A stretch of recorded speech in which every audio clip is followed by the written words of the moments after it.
आपको नहीं लगता एएमयू गलत कारणों से चर्चा में रहता है? और अगर आज प्रधानमंत्री ने महिला शिक्षा की बात की, उनके वजीफे की बात की, नया डाटा बताया, इसके साथ यह भी होना चाहिए था, फिर तो एएमयू जैसे संगठन से 3 तलाक के बिल का समर्थन होना चाहिए था। विरोध क्यों हुआ? दीपक भाई, मेरी रिक्वेस्ट है आपसे, आप ममता जी वगैरह के बीच में नहीं बोले, मेरे बीच में मत बोलो। मैं संक्षेप में अपनी बात 2-3 पॉइंट रखकर खत्म कर दूंगा। संक्षेप में अपनी बात रखता हूँ।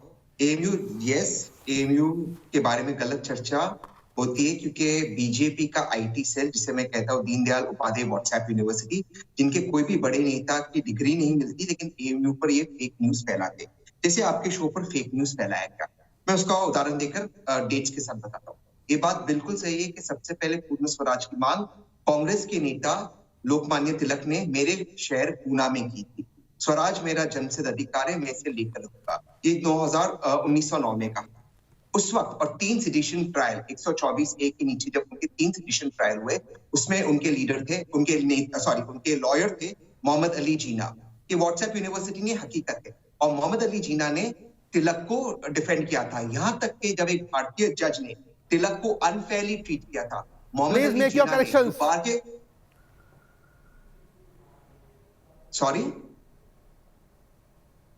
उस वक्त, जबकि एक भारतीय जज ने, I said please make your corrections. Aamir भाई बोल रहे हैं कि आप गलत बोल रहे हैं, अपना करेक्शन कर दीजिए। आप लोकमान्य तिलक के बारे में गलत बोल रहे हैं। उन्होंने नहीं कहा था स्वराज हमारा जन्मसिद्ध अधिकार है, वो ये कहने की कोशिश। डोमिनियन स्टेटस का रेजोल्यूशन कांग्रेस वर्किंग कमेटी में पास हुआ था बकायदा, और उसमें मौलाना हसरत मोहानी ने फिर उसका अपोज करते हुए पूर्ण स्वराज का नारा लगाया था।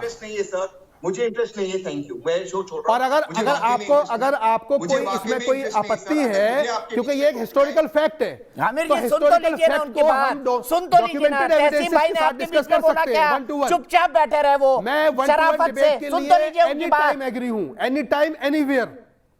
ठीक है आमिर भाई सुन लीजिए, तहसीन कंक्लूड करिए। मैं हिस्ट्री के डिस्टॉर्शन को बर्दाश्त नहीं कर सकता। Being a student of history, ये मेरी अटमोस्ट ड्यूटी है।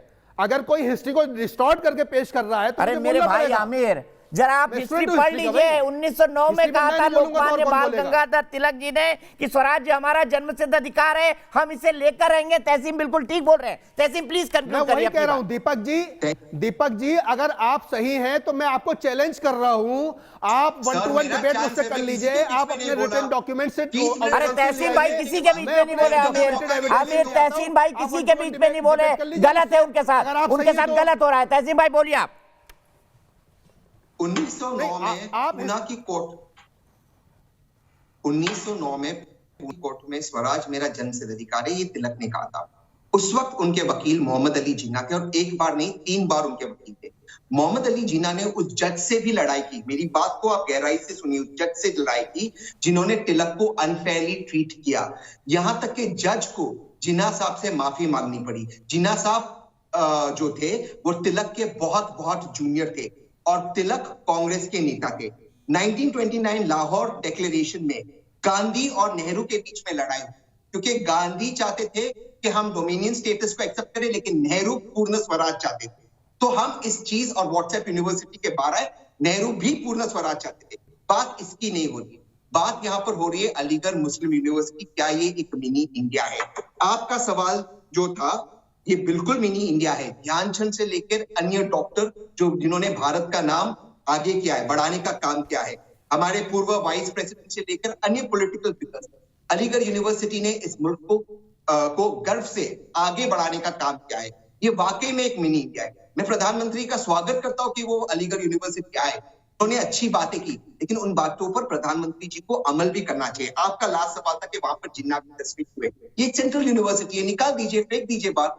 ये तो सेंट्रल गवर्नमेंट के नीचे आती, क्यों नहीं करते मोदी जी जो इतने ताकतवर प्रधानमंत्री? ये सवाल आता है क्योंकि उनकी गंदी राजनीति उनको करनी है, क्योंकि कीचड़ फैलाएगी तभी कमल